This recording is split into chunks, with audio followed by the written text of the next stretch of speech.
It's a pleasure to be here as part of this panel. And today I'm going to focus more on the e-mobility side since the panel is there. But again, happy if there are any audience members who have any questions on energy storage, we'll be happy to talk. I was tempted to jump in during the last discussion when it was mentioned that the stationary storage technologies are not yet economical, because that's something misconception which has been spread around.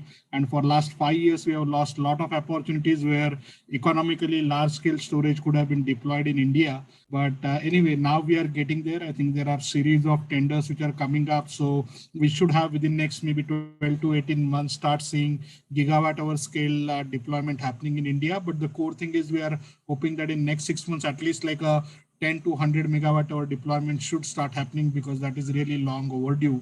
And there are many opportunities which are already economical. But without further delay, I'll come straight to the EV side of it. So just as a background, as Ravi introduced, I am President and Managing Director for Customized Energy Solutions India, but CAS is a global company headquartered in US in Philadelphia. We are a consulting and services company. The differentiator for us is we manage more than 10 gigawatt of various assets for various stakeholders around the electricity market, including more than 300 megawatt or slightly more than 1 gigawatt hour of energy storage asset. As part of that, we are also managing 2-3 EV fleets and providing vehicle to grid services in different markets such as California and PJM. We even manage some of the distributed energy storage solutions such as Tesla Powerwalls and providing services to utility for using behind the meter resources and getting grid services for addressing some of the ancillary service requirements or reliability requirements as well. In India, we founded India Energy Storage Alliance in 2012 with just 5 member companies with a goal of creating awareness about advanced energy storage technologies in India. Over last 8 years, ISA has grown to now more than 150 members and 30 plus additional partners. We focus on energy storage, e-mobility and manufacturing as a key areas. And the vision which we set up in 2016 was to make India not just the largest market, but a global hub for R&D, manufacturing and adoption of these technologies. So in terms of the EV policy, the journey perhaps started in 2012 when the original National Electric Mobility Mission plan was envisaged. It was officially launched in 2013. In 2015, the current government stepped up the game with introduction of FAME, the faster adoption and manufacturing of electric vehicles. Since 2017, various states started introducing EV policies. That's when actually as the ISA, we launched an initiative called MOVE, Moving Onward Vehicle Electrification, to work closely with institutions like ARAI, ICAT, and helping various state agencies to develop proper policies. And we saw that between 17, 18, 19, a lot of states did come up with EV and stationary storage policies. And every year this list is increasing, as you can see, based on the activities. I won't read through everything, but a lot of this information, if you are interested, you can visit the indiaesa.info website, and there under the e-mobility section, you will find more details and links to the actual documents about all these policies. Let's just see how the EV market is evolving. Again, a lot of time when we talk about EVs, we immediately think about Teslas or Volkswagen. But in India, actually, the e-mobility is driven with 2 and 3 wheelers. And most of those till couple of years back were primarily lead acid, or even as of now, I think significant part of the market is driven by lead acid based e-rickshaws. So if in 1920, if you see in terms of the numbers, you see that more than 220,000 e-rickshaws were sold in India, and another 150,000 two-wheelers were sold. The number of high-speed three-wheelers or EVs, four-wheelers, was only in like 3,000 to 5,000 vehicles. And in terms of the share of the battery demand, if you see, almost like 90% of the demand was given by the e-rickshaws. And as a result of that, almost 92% of the market was also captured by lead acid batteries.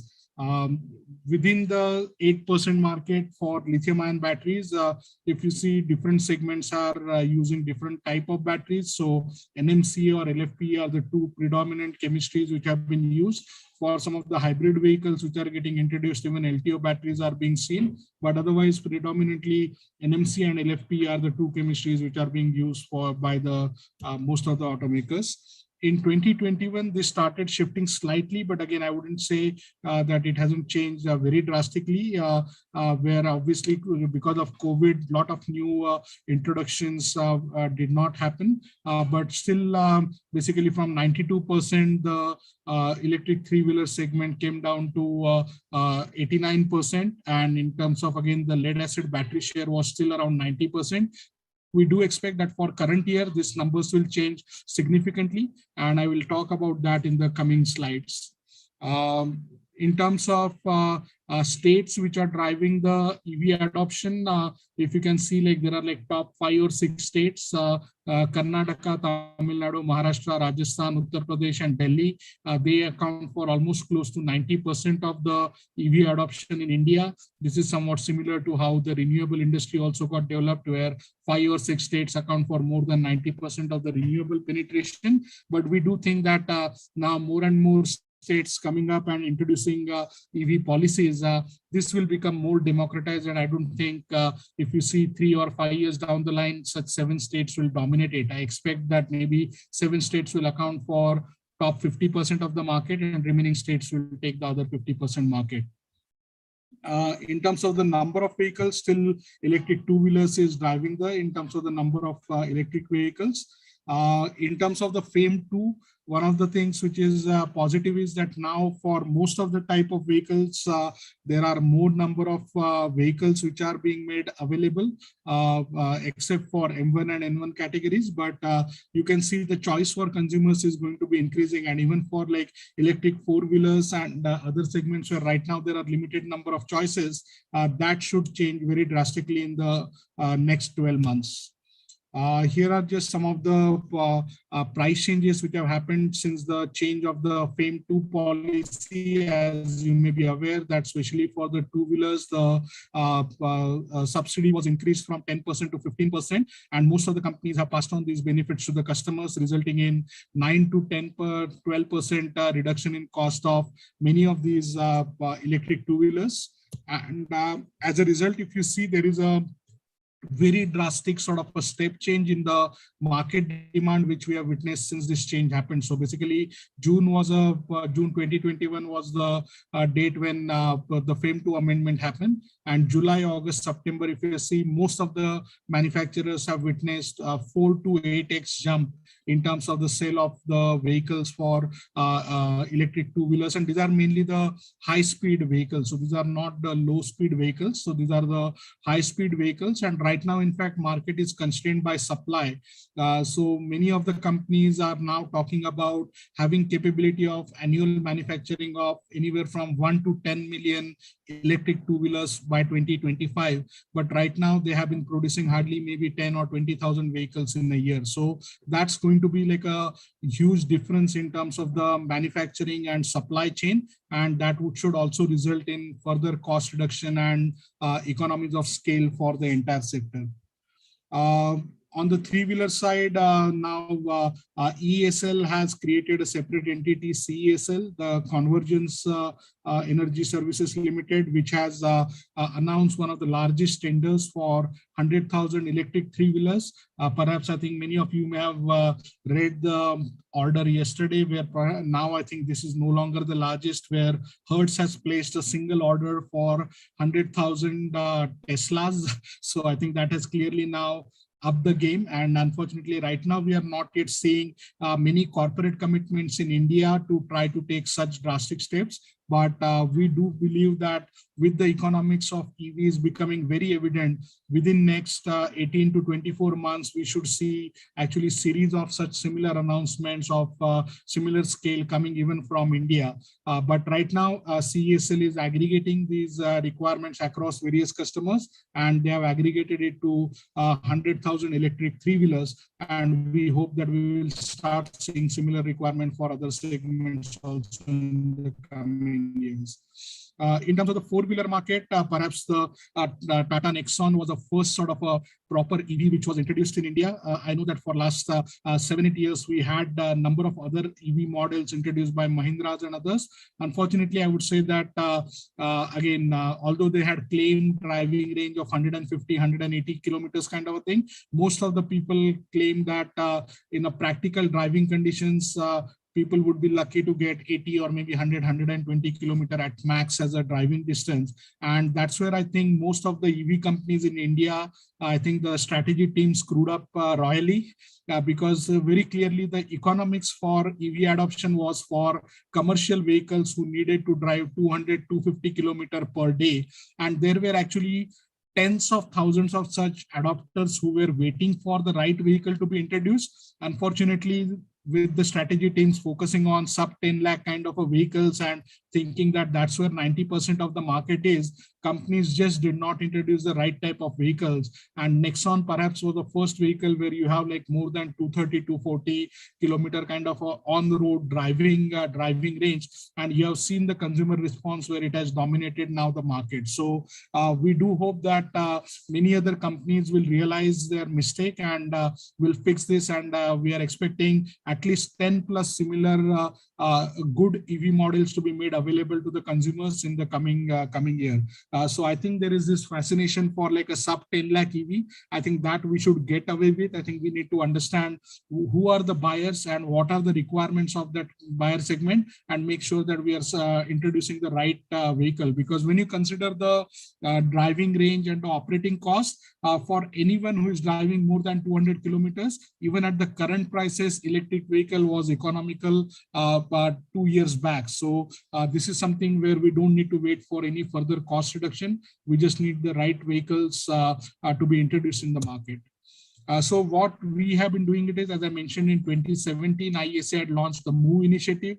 Last year, we took a step and introduced additional initiative called EV Adopter Circle, where what we are doing it is we have set up a online dashboard where for any companies who are interested in adopting EVs, but they are not sure if it is economical or not, if they should wait for another 2 or 3 years or not, they can allow us to monitor their existing IC engine vehicle fleets, and we can analyze their driving patterns, and we can provide them input on which of those routes they can adopt electric vehicles, which electric vehicles they can adopt, do they need to have any charging stations at certain location. And in fact, we have signed a MOU with ESL, where ESL has offered to create public charging station if we can identify the right locations where such charging needs are there.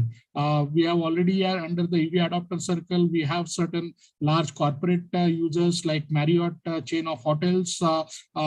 They have received almost 40 plus EV chargers from ESL, which has been introduced through this partnership. And we are looking at taking this up much in a bigger way in the next 12 months. So again, if there are any users who are interested on adopting EVs, just one requirement from our side is we don't want just sort of a on-paper commitment that in 2030 we will do 50%, 100%. What we are focusing on is we want companies who want to get to at least 10% of their fleets to electric in next 12 to 18 months. So, and we will work with you to make sure that you do it in a economical and sustainable way. One of the issues which we are seeing now with EV adoption, and in last 1 month, we have seen many videos circulating in Twitter and other thing about electric two-wheeler fires. So that is a real risk. At the same time, we do think that sometimes these issues are blown out of proportion because of the vested interest. But given that, again, safety is something which as IESA we take very seriously. Back in 2016, we signed a MOU with UL, based on which we initiated the stationary energy storage safety standards for India. And now we are again working with UL on addressing the e-mobility related safety issues. We have set up a battery testing lab. We are helping some of the IESA members and other companies to make sure that they are choosing the right type of the cells, so their battery pack designs are proper and they take care of the safety issues so that we don't end up getting derailed the EV adoption because of any safety mishaps. We are also very optimistic about the overall startup ecosystem. Over the last 5 years in IESA, we have sort of supported more than 30 startups. Many of these have now become household names. So companies like Ather, Ampere, Bounce, Cell Propulsion, EEE Taxi, Sun Mobility, 10log9, Finergy. These have all made it already big, and we do expect many of these other startups will also become unicorn in the coming decade. And we have very active program, and as a CES, we are also launching an accelerator in February next year. So again, if any one of you are interested in either have a startup and need any support, or if you are interested in investing in or supporting startups, then please feel free to reach out to me. I'll be happy to connect you with my colleagues who are taking lead in this area. Now, last but not the least is manufacturing, and this is an area where we have spent a lot of effort. Many of you are aware that there are series of PLIs, including PLI for battery manufacturing and auto sector has been announced in last few months, but this has not happened overnight or just because of what happened with China and COVID. We as a ISA actually initiated this effort back in 2016. So you can see the white paper which we had provided to NITI Aayog on 24th April 2016 as the first image on the left-hand side. And since then, we have worked with all the policymakers as well as with the industry, where through a partnership with AIMA as well as other associations, we have trained more than 100 CXOs over the last 3 years in evaluating opportunities for investing into the supply chain and manufacturing for advanced batteries, e-mobility, and charging infrastructure. We have also launched already initiative looking at the recycling and related issues and are working on addressing those. Now, coming to the ACC battery manufacturing program, as you are aware, this was announced, the cabinet approval was received on 12th May. In June, immediately the notification was done in Gazette. Earlier last week, the global tender has been announced for 50 gigawatt hour of ACC manufacturing.